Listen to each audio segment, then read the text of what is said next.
مغرب کے اندر جمہوریت آ گئی اور مسلمان ایک جمہوری کلچر اس سے بادشاہت کی طرف چلے گئے۔ نبی صلی اللہ علیہ وسلم نے جو مدینہ کی ریاست بنائی اس کے بعد مسلمان اوپر جاتے رہے۔ دنیا کی سب سے بڑی سپر پاور مسلمان تھے تقریباً 1000 سال تک، لیکن وہ پھر نیچے گئے اور مغرب آگے نکل گئی۔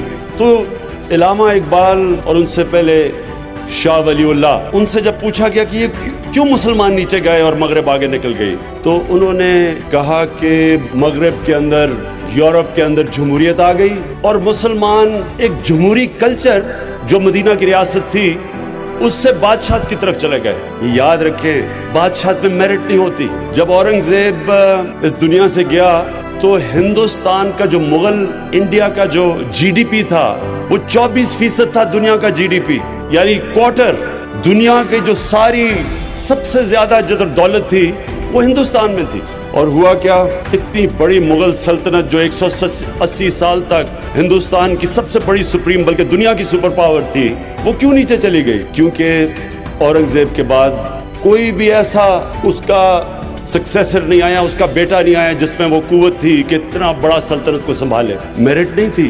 اگر اس کے بعد جمہوریت ہوتی تو ایک لیڈرشپ میرٹ کے اوپر آتی، خون کے اوپر نہ آتی۔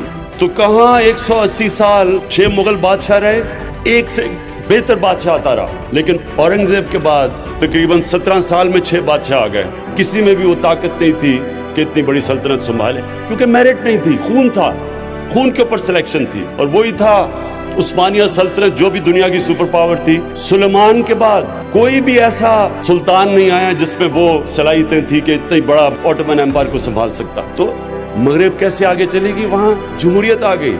جمہوریت پہ خون پہ سلیکشن نہیں تھی، میرٹ پہ تھی، اور جتنی اچھی جمہوریت اتنی زیادہ میرٹ۔